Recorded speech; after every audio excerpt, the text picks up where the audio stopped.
A good afternoon, everyone, and welcome to today's launch event for the Perth USAsia Centre's latest policy report, Roadmap to Quad Success. Before we commence today's proceedings, I would like to note that it's the custom of the Perth USAsia Centre to acknowledge the Whadjuk people of the Noongar Nation, upon whose lands from which we are today virtually meeting, and to pay our respects to their elders past, present and emerging. Now, thank you to everyone in this very distinguished audience, where we've got representation today from all around the Indo-Pacific for joining us. And in today's we're going to be discussing how the Quad, the strategic grouping comprised of Australia, Japan, India and the US, can develop an expanded and impactful agenda following its first in-person Leaders Summit in Washington, DC last week. There couldn't be a more suitable time to have this discussion, actually, though it also comes at a very complex time in world affairs. You know, even for seasoned observers, the last few months have produced a slew of developments in Indo-Pacific foreign and international policy. We've had at the 2+2 tour of the region by our foreign and defence ministers, the announcement of the Australia, UK, US or AUKUS Pact, the AUSMIN, Australia-US consultations, and then most recently, the second Quad Leaders Summit late last week. But every country in the region has had its own share of history-making foreign policy news over the same period. So we're clearly at a critical inflection point in the Indo-Pacific, where the structure of the regional order is readjusting around a new set of political, economic and strategic fault lines. And the Quad is arguably one of the most important institutions in the newly emerging regional architecture. Initially convened in 2004, re-established in 2017, and then upgraded to a leaders level summit this year, the Quad is now firmly ensconced in the regional order. And as the Quad's ambition and agenda is rapidly growing, this poses an important question for its future part and role in that regional order. How can the Quad make a positive, impactful and focused contribution to the security, stability and prosperity of the Indo-Pacific?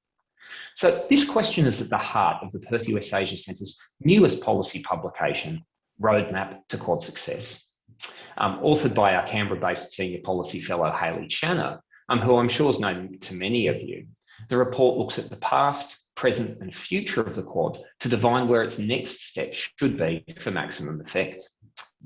And in launching our report today, we're also really privileged to be joined by two esteemed foreign policy commentators.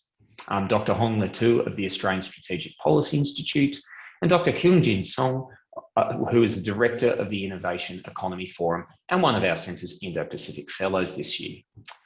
In today's session, Hayley will introduce our newest report. Huong and Kyungjin will offer their views from the region before we'll have an opportunity to open up for panel discussion.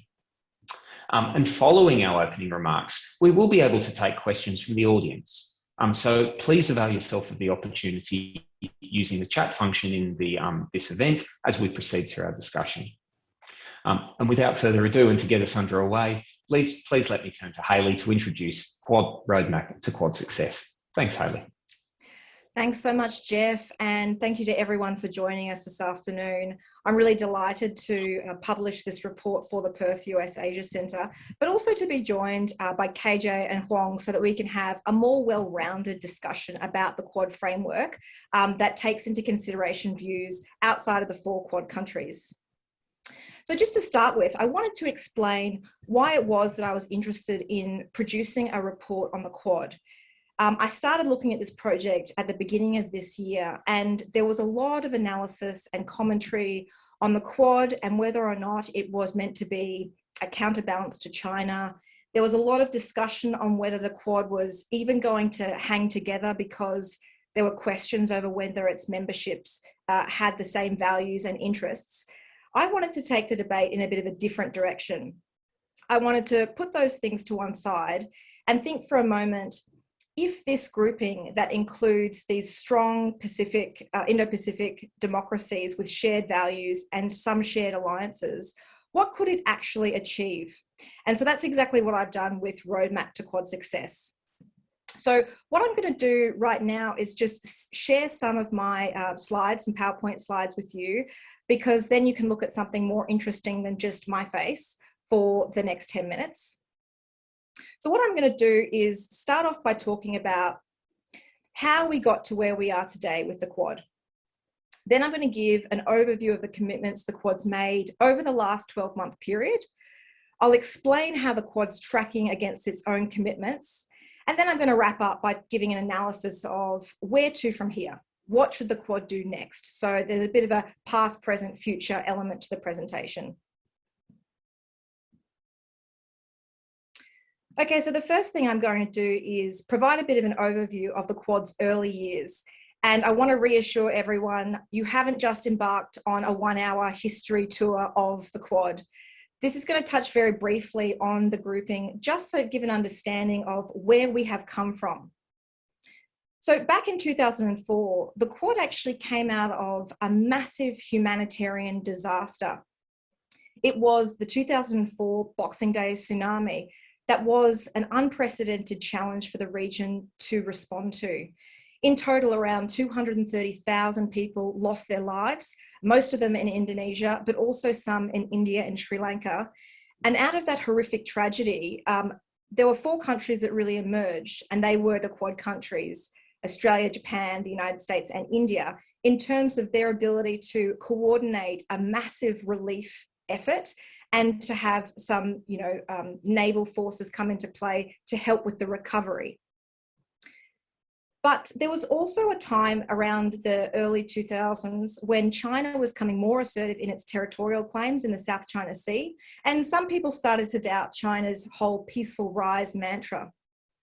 So in 2007, we had the inaugural quadrilateral dialogue, and Australia also joined India's naval exercise Malabar that same year. So that maritime exercise saw the 4 countries coming together because Japan and the United States were also a part of it. And I think both the quadrilateral dialogue and that naval exercise were probably steps too far for China because it made its displeasure known through diplomatic protests. And so in the following year, the Quad disbanded. And then between 2008 and 2017, nothing much happened on the Quad, but a lot happened in their relations with China. Basically, there were more territorial clashes in the South China Sea, including directly with Japan. And the territorial clashes moved from the sea to the land, with Chinese and Indian troops clashing on their shared border in Ladakh. But not only was there increased tensions with China in this period, there were also a lot of other challenges coming up, including rapid military modernization of technology. There was terrorism in the Philippines and Indonesia. There were increased cyber attacks. Then there was always climate change, lacking infrastructure, and post the election of President Trump, all of these questions starting to come out about countering disinformation. So that really brings us up to 2017, where we see the inaugural Quad senior leaders meeting. And Quad meetings might just have stayed at that level had it not been for even worse India-China border clashes, particularly in 2020, when there were 20 Indian troops killed on the border.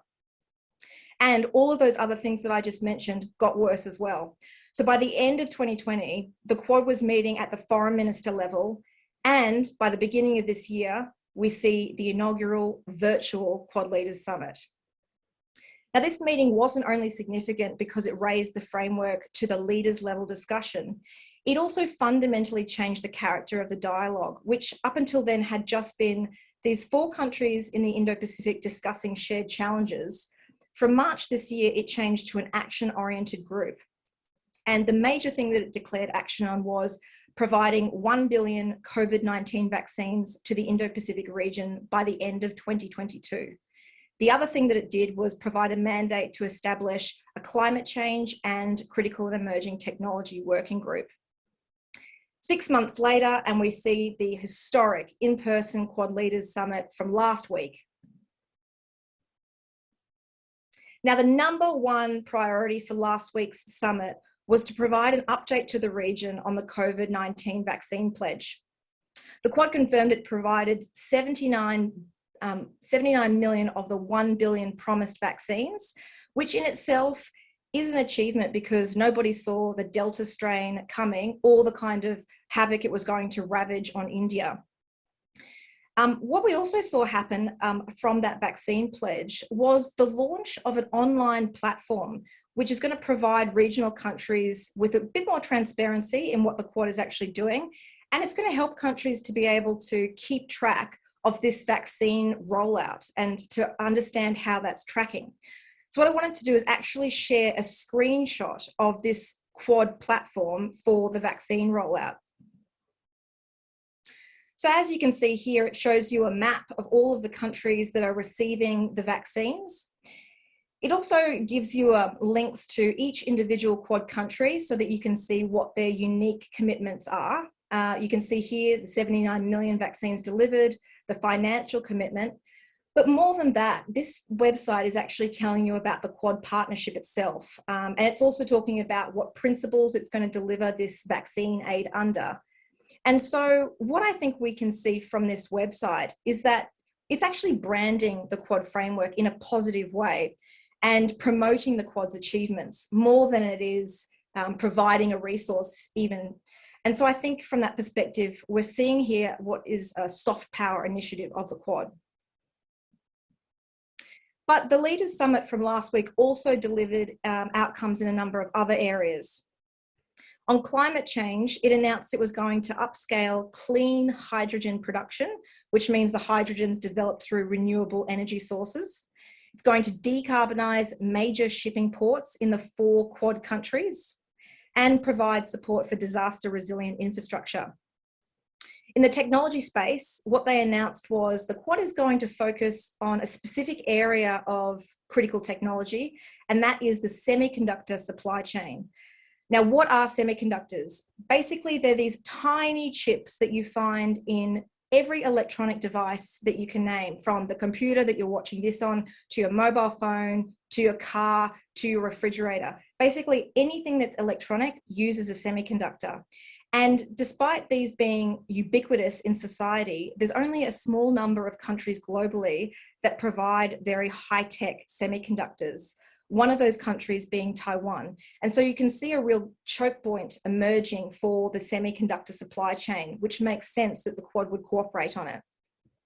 The other technology area they're going to work on is to open a dialogue with industry on the deployment and diversification of 5G communications networks and develop standards for advanced communications and artificial intelligence. Now, on infrastructure, they launched a Quad infrastructure coordination group that's basically going to compare and contrast how each Quad country prioritises infrastructure needs and projects in the Indo-Pacific, and then it's going to try and coordinate the national activities where possible. So not a concrete commitment to actually build something, but still some movement forward, some more detail on this commitment. In the cyber area, they launched a senior cyber group that's going to act as a go-between between government and industry to implement cyber security standards and develop secure software. And then these last two, space and education, they were actually brand new announcements from the summit last Friday, which we had never heard of before.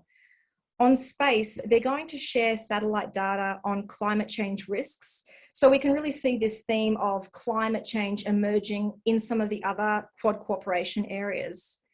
And then on education, they announced the Quad Fellowship, which is going to provide 100 students in total, 25 from each of the 4 Quad countries, to study in the United States under science, technology, engineering, and maths programs. So what I wanted to show you now was actually how many Quad commitments do we have? Because there seems like a lot here, and trust me, there is a lot. So after last Friday, this is what we see. So you can see here, on the right-hand side is actually all of the Quad commitments after the March virtual summit this year. So what you need to do, there are 10 of these. You need to add again space and education for a total of 12 areas for cooperation. And if you can imagine just looking at your own to-do list at home, if you looked at this list, you might feel rightly completely overwhelmed by the challenge in front of you. I mean, to me, there's nothing really on this list of many things, plus space and education, that jumps out with the same emergency as this COVID-19 vaccine pledge. And that really got me thinking, what was it about the COVID pledge that really crystallized Quad cooperation? And it occurred to me that it was exactly the same thing that had made them cooperate back in 2004. The Quad was brought together by, in this case, not just a regional, but international disaster that required them to cooperate in an urgent way. And it also made them have a very strong political convergence for action. What they also recognized was that they could leverage their individual strengths to help provide a vaccine to the region.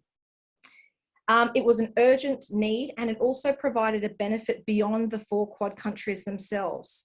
And there was something else I really liked about the Quad vaccine pledge, and so did Southeast Asian nations that I spoke to. And that was that it didn't raise strategic tensions with China in the way that some other kinds of Quad cooperation might. Like, for instance, if the Quad was going to cooperate on maritime security and conduct joint sales in the South China Sea, which would be hugely provocative. So what I did was I actually applied this criteria to all the areas of Quad cooperation. And I'm about to share another slide with you, which is even busier than this one. So I just want you to bear with me. So why is the vaccine pledge effective? Now, this is another graphic from my Roadmap to Quad Success report. And it really explains this whole criteria that I established, the fact that the United States was going to finance an Indian pharmaceutical company, Japan was going to provide loans, India is actually going to manufacture the vaccine, and then Australia is going to provide funding to distribute those vaccines around the region. So there was a strong convergence for action. It leveraged the strengths of the 4 countries, which really rationalized why the cooperation should happen under the Quad and not some other framework. It was responding to an urgent regional problem with tangible benefit outside the Quad, and it was going to lower tensions. So if you apply that across all of the areas of stated Quad cooperation, this is what you get. So here you can see all of the criteria I mentioned before up the top, the 10 different areas for Quad cooperation. And the way I actually filled out this table was to conduct extensive interviews over about 3.5 months with senior to working level government officials from the 4 Quad countries, as well as speaking with Southeast Asian nations and think tank experts and academics.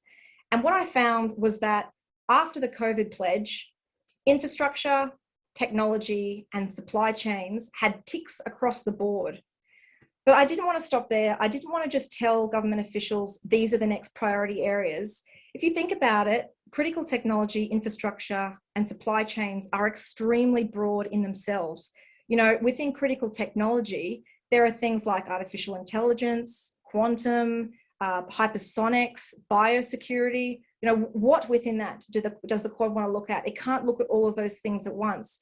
Similarly with infrastructure, you know, does it want to build a bridge somewhere or a road somewhere? Or are we talking about hard infrastructure or soft infrastructure? And then the same problem with supply chains. So what I did was use the same metric, you know, what's got strong political convergence, where is it leveraging the member attributes, etc. And then I came up with these. So in the critical technology area, I recommended that the Quad focus on improving digital communications in the region. That is a critical area actually for India, but also a lot of countries in Southeast Asia and the Pacific, because if you don't have digital communications, you can't call someone on the phone, you can't use the internet, and really it limits your development. So that is a critical area for the region. On infrastructure, I actually ended up focusing in the vast area of infrastructure on undersea communications cables. These are the cables that you can see here that are laid underwater and connect countries. And the reason I picked this out of all the things was because 3 out of the 4 Quad countries, Australia, Japan, and the United States, have a trilateral infrastructure partnership. And the first and only project under that partnership is the provision of an undersea cable with the Pacific island nation of Palau. So I feel like by default, they've already kind of shown their hand on what their infrastructure priority is. And on supply chains, I picked semiconductors and large capacity batteries. because like I said before, semiconductors have that real choke point and there are desperate need for them across the 4 countries, but also the region. And I was really pleased to see that the Quad last Friday did say that it would work on semiconductors, but it hasn't really recognised large capacity batteries yet. And in many ways, large capacity batteries tick all the same boxes that semiconductors do. And what I'll say too is if anyone watching this is interested in looking more at any of these areas, your person for undersea communications cables is Dr. Amanda Watson from ANU. You can see her work and find out a whole map of the Indo-Pacific and where these communication cables lie. For semiconductors, I really recommend reaching out to Pranay Kodasane from the Tshilhqotla Institution. And for large capacity batteries, there's a fantastic report written by the moderator of this panel, Jeff Wilson, that he wrote for the Quad Tech Network. So with that, I am really keen to hear from my fellow panel members on what they thought. You know, did they really like what happened at the Quad Summit last Friday? And do they agree with me that the Quad in future should focus on digital communications, undersea fibre optic cables, semiconductors and batteries? Look, thanks so much for your presentation there, Hayley, and my apologies for that short delay. One of the things that's really interesting about Hayley's report and how it frames the Quad is that it asks us to have a different conversation about the Quad. So I think what a lot of us have been used to seeing in the media and in our professional discussions. You know, historically, this has been, really dominated by 2 questions. The first was, will the 4 countries come together? How high, at what level will they come together? And what are they going to do? And, Hayley's report has made it really clear that those things have all been answered. The other question is, what will China think about this arrangement? And how will it respond? But what this really poses us to think about is a different question, is about how will the region respond to the Quad as it pitches itself across 10 and with space and education even more issues coming up, and it positions itself as a provider of regional public goods for the Indo-Pacific. What's the regional perspective on that going to be like? How is that going to be received in different parts of the region, which is of course very diverse? So we'd like to take this opportunity, and we're really lucky today to have 2 excellent regional commentators to give precisely that regional perspective on this. And first, I'd like to go to Huong Le Thu from the Australian Strategic Policy Institute, particularly from a Southeast Asian perspective. And Huong, you've done a fair bit of research recently over both, elite and popular perceptions on this in Southeast Asia. So it'd be really interesting to get, some of your up-to-the-minute views on what the view on the ground in Southeast Asian countries is to some of these really recent Quad developments. Thanks, Jeff, and great congratulations to Hayley for a really excellent report. Look, the Quad has had an ability to really capture the imagination and trigger all kind of thinking among the strategic thinkers and IR scholars and armchair specialists. So we have had like barrels of ink poured from all over countries and all over topics about the Quad. So it was really overwhelming to the degree that I was so pleased to see Hayley's very practical and very different kind of report that kind of leaves behind this oceans of imagination about the Quad. And I agree that there has been a lot of misunderstanding about the Quad. And in fact, I think in my own writing, I've said that Quad has PR issues. It needs to explain more what it is not meant to be rather than what actually it is, in fact. So in many ways, that's really a perception issue that it has had to deal with, including the perceptions in the region in Southeast Asia, as you mentioned as well.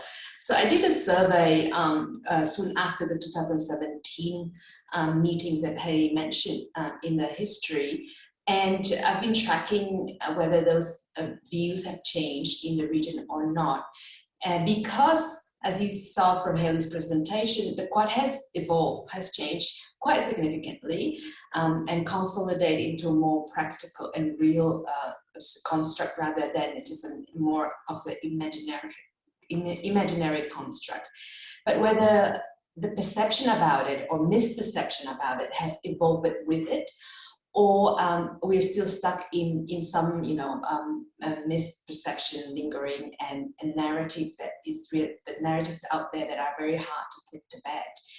And I think the views in the region remain skewed. I think the biggest criticism about the Quad within Southeast Asia is still lingering about the issue whether Quad is to overshadow ASEAN or not. I think there is some prejudice, I would say, because there are a number of minilaterals that involve Southeast Asia or some of Southeast Asia, and a number of minilaterals that do not involve Southeast Asia at all. But I think the Quad has received the most heat of all of them. Not sure if it's duly or not. But I would say that misperception and narrative is really hard to put to bed. I think the Quad will have to work with it, and I think over the time that can be done. But still, I think there are certain mindsets that are very hard to change in the region. And the regional views, as you would know, is very diverse. It really depends on individual countries' national interests, how they assess strategic situation, regional threats, regional threat perception, and their individual relations with key major countries, including those that are the members of the Quad arrangement. So I think Quad, in a way, will have to live with this, that there are going to be always diverse views. It's going to be very hard on anything these days to have a full buy-in of all 10 ASEAN countries. That's the fact. Even within ASEAN, it is hard and frustrating for the ASEAN countries in many aspects that are, many issues that are regional, of regional relevance.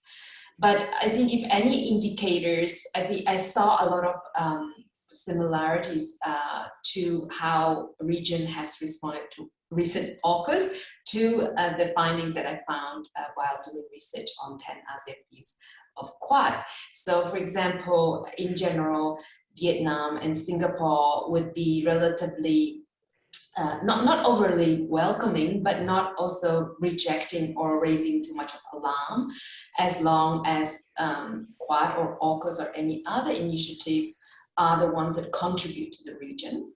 And according to international law and rules of the road, so to speak, they'd be fine with it to a degree. And there are countries that always point to too much tension, arms race, and unnecessarily strategic overcrowdedness. But the fact is that that would happen or not. The strategic balance has changed whether we have this kind of initiatives such as Quad or AUKUS or not. So I think that the response in the region will be relatively predictable in a way linked to individual countries' strategic views on the region. I would just end up on a note that I think Hayley's report is smack on, really touching the key priorities, and I would agree with this that she put out. I think it's very important with critical technology, infrastructure, and of course the supply chain.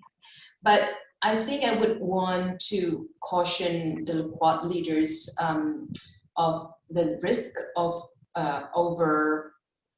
overarching, over-promising, and overstretching. I think that's something also Hayley tried to do with prioritizing the list, because as I said, there's so much expectation to Quad. It's almost really hard for the Quad to fulfill all this expectation.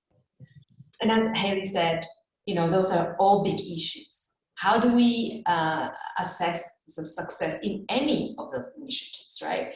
So I think the COVID initiative, the COVID vaccine initiative being the first one and the most urgent one, responding to the urgent crisis, and the map that Hayley showed is a good example of how things can be done.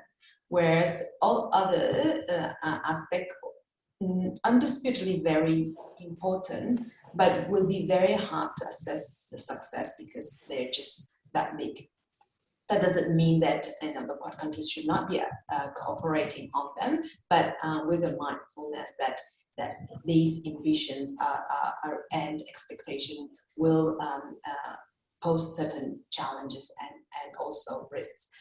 And I would just end up on the view that I've presented earlier, that there's nothing mini about this minilateral. Those are major countries, major powers in the Indo-Pacific with major capacity and ambitions, and even, thinking and considering expanding composition, so not even mini in terms of a membership, but certainly not mini in terms of agenda, like Hayley and presented and the last weekend summit showed. So I'll stop here with my comments, and happy to get back to any of those issues in details. Thanks so much, Huong. Look, I'd now like to pass to Kyungjin and to get a different perspective, particularly from a Korean viewpoint on this. I like that, Huong, as you just put it, there's no mini in this minilateral here. And certainly that makes us ask a question about, another middle power of serious weight and size in the region, which is Korea, probably to some senses one of the largest and most substantive countries that's part of on the edge of the Quad arrangement. Obviously, Korea has a very distinctive set of, security and economic interests, partly by virtue of peninsular issues, but a whole range of other things. So we'd be really keen to see how some of those debates and questions we've just been talking about play out in the Korean context. Oh, well, thanks, Jeff. I'd like to thank Hayley for this very interesting report, Roadmap for Quad Success. So I'd like to stick my comments to, how we can make the Quad a successful initiative.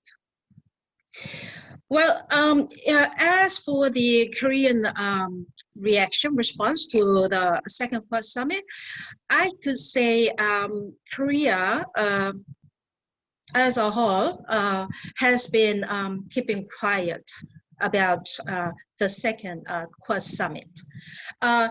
Well, speaking on behalf of myself, I think through the two Quad Summits, including the first in-person summit last week, the leaders are laying the good groundwork for the Quad to build its credibility and prove its utility to the Indo-Pacific region, provided their commitments are delivered. They have identified appropriate areas for Quad cooperation, I think, that urgently need the leaders' attention and delivery, like vaccine partnership, climate group, and critical and emerging technology group in the first summit. And last week, they added 3 more crucial realms, such as infrastructure cooperation, cyber and people-to-people exchange, and education, the so-called Quad Fellowship. I think they're all very good. The direction is very right, but the dictum we've gathered from history is deliver, deliver, and deliver to be successful. And most of these initiatives need resources, as you know, which is missing in the leader statements and the fact sheet. So the leaders' commitments and statements are more or less, guiding principles and guidelines as to what needs to be done and what to do. Probably with the exception of the COVID-19 vaccine donation pledge and the new Quad Fellowship, which commits to sponsor 100 students per year, 25 from each Quad country. So, and working groups have met, but little is known about the meeting so far. Maybe perhaps it's too early to expect concrete commitments from each Quad member and some, results from the Quad meetings. But soon, the Quad members should present, I think, the projects and resources in concrete terms, in concrete numbers. Otherwise, the success of the Quad as a regional initiative may not be looking so promising. And, I like to ask the leaders of the Quad a few questions like, what is the purpose of the Quad? Do people know? Are people, sufficiently aware of the purpose of the Quad and why the leaders, 4 leaders, whose time is the most precious resource in the world, making time to meet already twice within a span of 6 months, right? So what is the purpose of the Quad? How do you envision the Quad's relationship with the AUKUS partnership? Do you think we need a clearer demarcation of purpose and responsibilities between the Quad and the AUKUS? Well, the reason I like to ask these questions is because there still is a probability and possibility that the Quad may repeat its previous experience of quickly waning after after a few meetings and then be forgot. So of course, then it was not a leader level or minister level meeting gathering, and the world needed to pay its most attention to dealing with the Great Recession of 2008 and 2009. And if it's meant to be a security arrangement, there is a way too much overlap between the Quad and the AUKUS, I think. So back to square one. What is the purpose of the Quad? Thanks so much for those comments, KJ. And look, what I'd now like to do is just to go have a bit of a group and panel discussion. Just to remind everyone on the call that's here that we have a question and answer box you can probably see at the bottom. There's already 2 questions trickled in, which we'll start working through. And if you have anything you'd like me to put to the panel, please take the opportunity to do so now. But one question I wanted to start with, which actually picks up on comments that you've all made through here, is regarding the Quad's ability to not just talk amongst itself, but to communicate this value proposition. You know, what are you guys trying to do, as you've just put it, KJ, to the rest of the region? A cute way to summarise some of the comments that Hayley and our panellists have made is it's in a sense, irrespective of what it's doing and how large that agenda creates, the Quad also needs a bit of a marketing makeover to be able to take that package of things and actually have a conversation with regional partners about how this is going to fit in, how will it sit alongside existing regional institutions, AUKUS being one, but not the only one. So I guess I wanted to ask you all, I'll start with Hayley and then go to Huong and KJ, what do you think an ideal communication strategy for the Quad is going to look like going forwards? Thanks, Jeff. It's such a great question. I love the idea of putting the Quad on a makeover show, giving it like a facelift. But it is really important. And I think for so long, the Quad deliberately was ambiguous about what it was, because that worked to its advantage, because it was still feeling out what it was going to be and what it could actually achieve without knowing what that end point was. And it has for a very long time called itself an informal group. However, it's reached a point now where it doesn't look informal at all. It's got leaders level meetings, it's got working groups, it's got a website.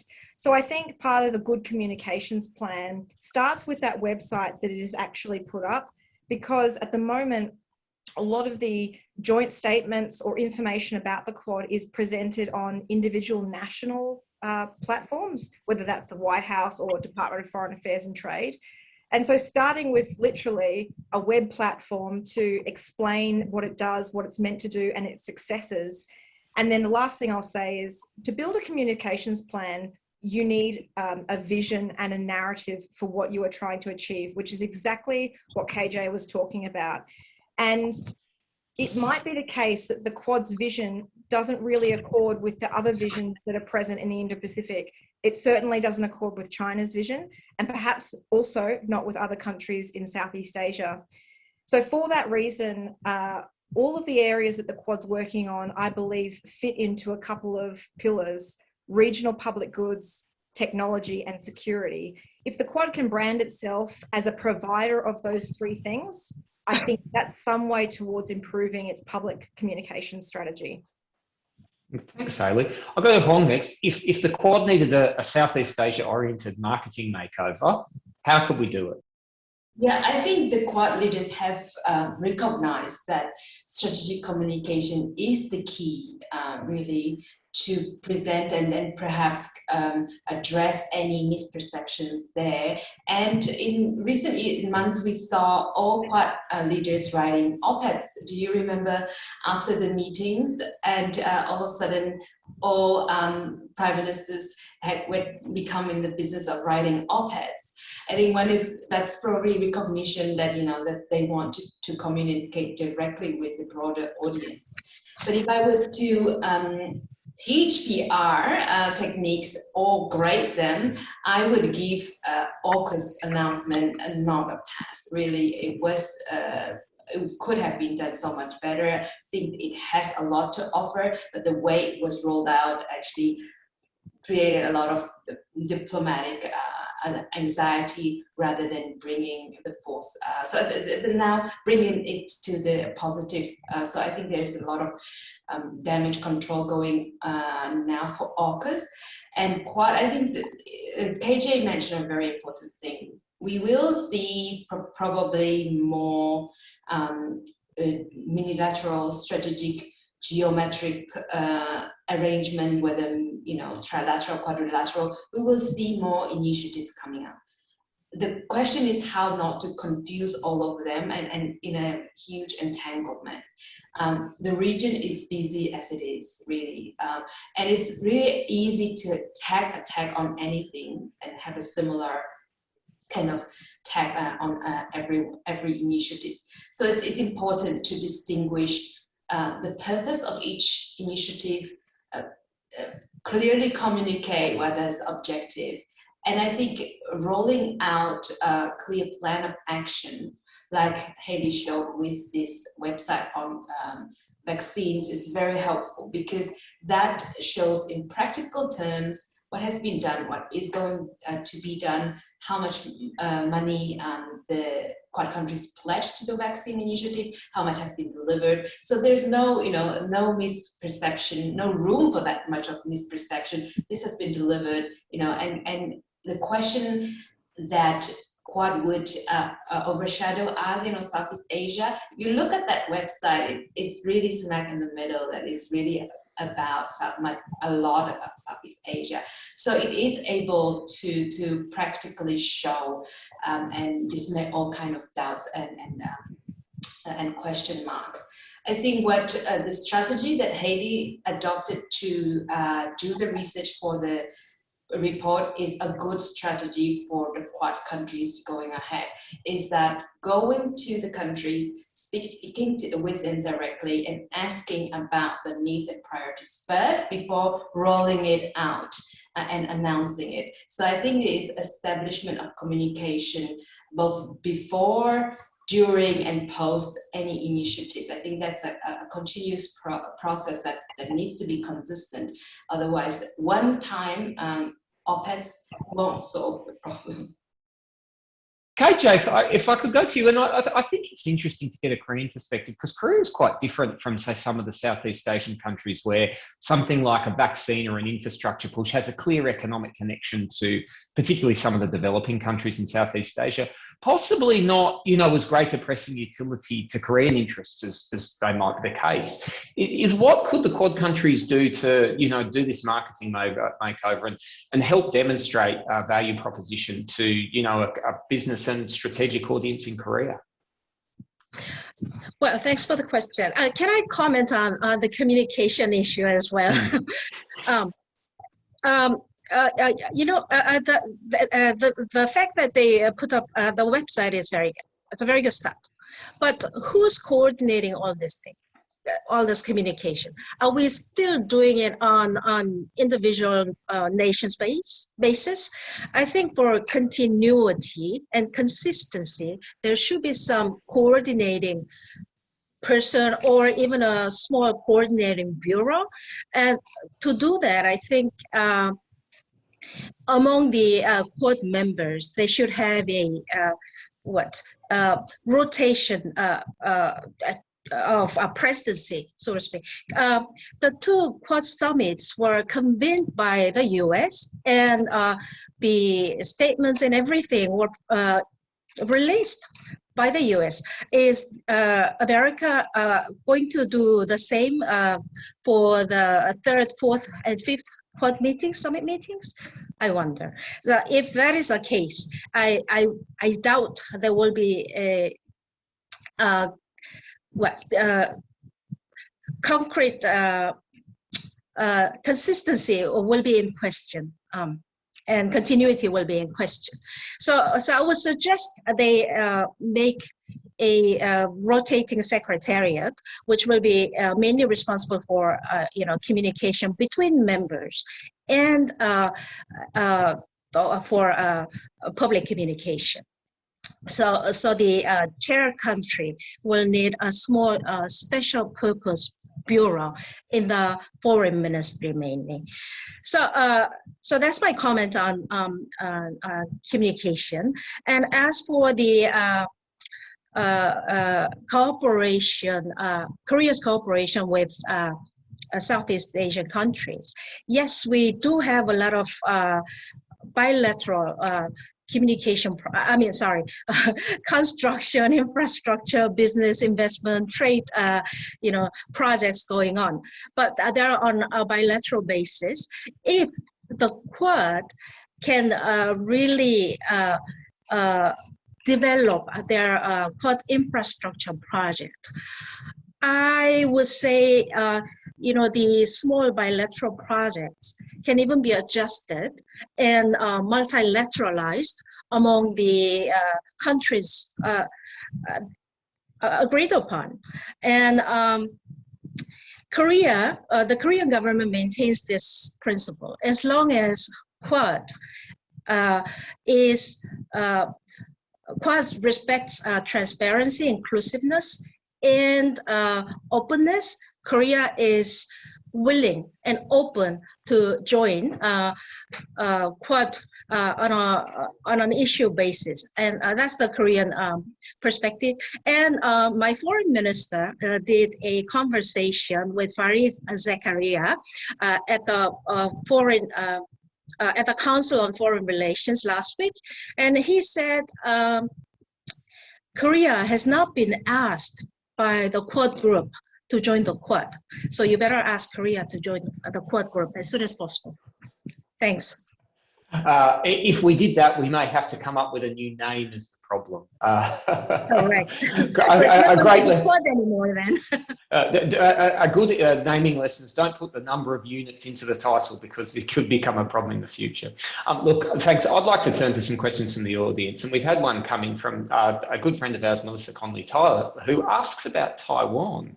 Now, this might be considered a bit left of centre, but it does connect to some of these Quad agendas. As Hayley's report clearly lays out, semiconductors is and has been declared as a large agenda for the Quad, and globally, Taiwan is the epicenter of that, with companies like TSMC and various others. There's also other winds blowing around Taiwan as well. At the recent AUSMIN ministerial last week, just before the Quad summit, there was new language around Australia and the US working together to ensure Taiwan remains engaged in international organisations where it's appropriate. And Japan's recently come out in support publicly of Taiwan's bid to join the CPTPP, which has been opposed by China. So Taiwan sits at the margins of some of these Quad issues around here. And I'd like to throw to the panel, probably starting with Hayley, if you guys have ideas, is that what scope is there? How is Taiwan being viewed in terms of some of these initiatives? Is there scope for it to be involved? We might even ask, can they succeed, particularly in semiconductors, without Taiwan? Hayley, do you want to go first? Yeah, thanks, Jeff. And thanks so much to Melissa for her great question. And it also raises a question, another one that's in the chat about, how is the Quad going to work with Indonesia, for instance? And you hit the nail on the head, Jeff, when you said it's poorly named because it is limiting. As soon as you add more countries, it's no longer a Quad grouping. Plus, the Quad name is so negatively attached and politicized now that some countries that might want to work with the Quad can't really, because if they're seen to be working with those 4 countries, they must be in some sort of coalition against China. But in the future, I do see not countries in a Quad, so-called Quad plus arrangement, but just more mini and multilateralism in the region where you have a confluence of problems for countries in our region and a recognition that you just can't solve them through bilateral relations, which is something the Asia Pacific and now Indo-Pacific has held on to for decades, is a preference for doing things bilaterally. About 10 years ago, when I first came to Canberra and started working in the defence field, I was told quite plainly and strongly that you won't get the Indo-Pacific to do anything other than bilateral activities.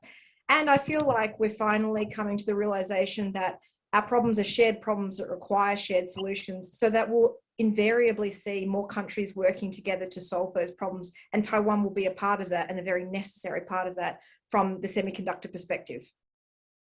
KJ, well, would you have some, just from your perspective, views on this Taiwan question, which, you know, is I guess from a Korean point of view, KJ, particularly pressing given the geographic proximity and some of the strategic issues that gets complicated in that part of Northeast Asia, right? Yeah. You know, from the second Quad Summit, I was actually glad to see that the leaders were focused more on economic agenda rather than security agenda. And there are more and more Biden administration officials saying, you know, Quad is an informal arrangement. Quad is non-military. It's not a security arrangement. So if that is the case, why not we include Taiwan in the discussion of the on the semiconductor supply chain? Because Taiwan TSMC is a very important, crucial part of the global semiconductor supply chain, production and supply chain.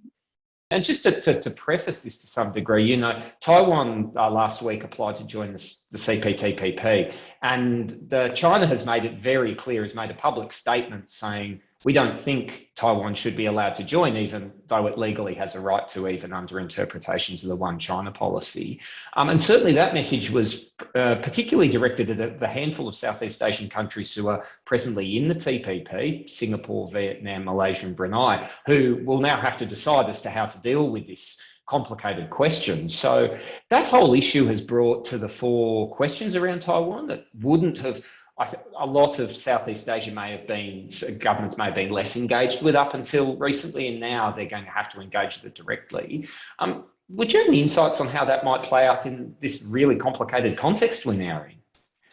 I think Taiwan question is certainly not new for Southeast Asia, and I think it has resurfaced in the more pronounced geopolitical tension and competition, right? Taiwan has been a very active player in the region, with also have its own southbound policy towards Southeast Asia. Taiwan has been, you know, one of the top investors in Vietnam for a long time now. Korea is, but it's still in the top list. And you know, Singapore, you know, has also played a role in mediating once upon a time with the Taiwan issues. So it's not a new issue for the Southeast Asia by no means, but the tension surrounded with the more discussion about the potential of a war in the Taiwan Strait is relatively new in Australia and relatively new in the more of Indo-Pacific framework. I think what the regions probably wouldn't want to see is overly focusing on the war contingency and downplaying the economic and other roles that Taiwan has been playing, including in public health, which is a very important initiative across all in cooperation, including the initiatives that the 12 initiative that Hayley mentioned. So by that, I want to tie to your first question about the Quad and Taiwan, and even someone else asked about Indonesia. It's not so much about, you know, whether to include Taiwan or not, and what specifically. If it's a question about Quad, then it is a question what Quad wants to be. If it wants to further expand in membership as well, so no longer be a minilateral, that would give up on some of its agility, and that's the whole purpose, right, of minilateral, to have small and very agile organization, minimal, if any, bureaucracy, or it is expanding more members, and this is a question of whom to include and whom not to include. It's a secondary question, right? Then the question also is about the contribution that countries can make. As you all identify, Taiwan is a big player in semiconductors. It would be silly to leave it out in such cooperation, regional cooperation. And similarly with public health, it's been a leader in responding to COVID throughout these 2 years, right? And doing very well in many ways.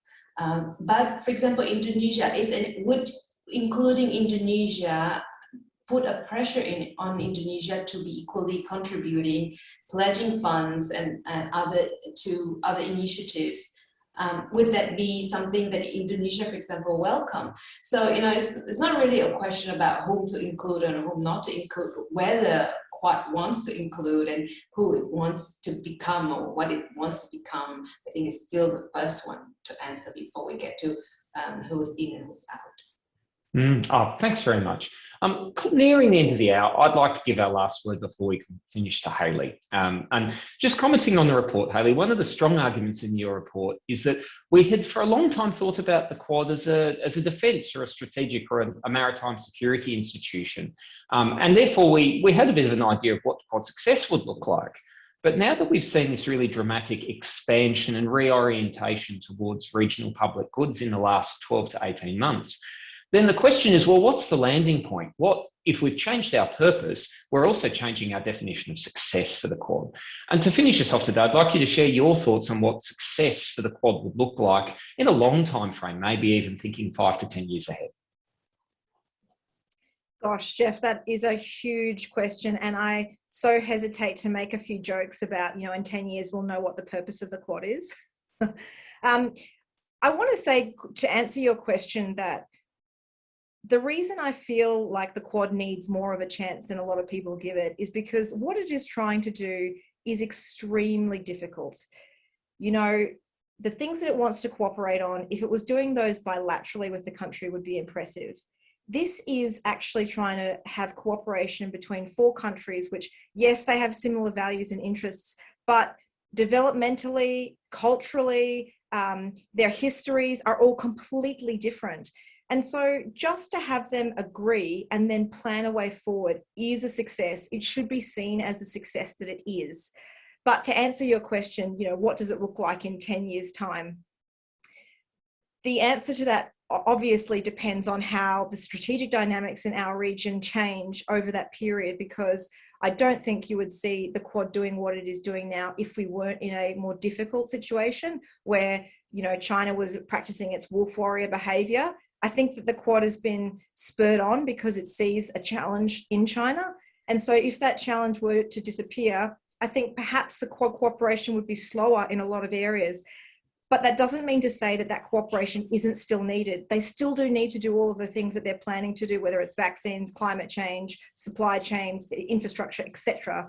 So in 10 years' time, my hope for the Quad would be that it is improving digital communications among the countries in the region that so desperately need it, that it's actually building hard, bricks and mortar infrastructure or laying communication lines under the sea, and that it has secured some really key supply chains, because it will need to do all of those things anyway if it wants to show more leadership in the region and encourage other countries in the Indo-Pacific towards the Quad countries' values, way of thinking and way of doing business.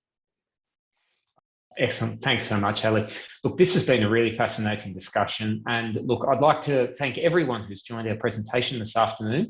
This has been a real treat to hear, a discussion on the Quad that doesn't just fall into the normal tracks of what are they doing, what's China saying, and also to bring in these regional perspectives, because as Hayley argues, if the Quad now aims to provide regional public goods, then what the region thinks matters. So, our special thanks from the Perth USAsia Centre, Huong and KJ, for making the time to join us for this session. It's been a real pleasure, and thanks everybody else for joining us as well. I'll just leave the group with one final remark, is that tomorrow, the Perth USAsia Centre is very pleased to be hosting a public address by Matsukawa Rui, who is the Japanese Parliamentary Vice Minister of Defence.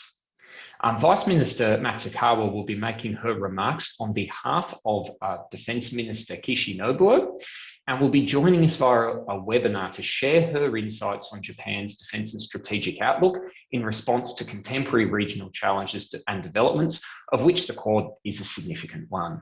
So for those who are interested in Japan's future defence and strategic outlook, please join us at 8 a.m. tomorrow Perth time or your local time zone to hear from Japanese Vice Minister Matsukawa.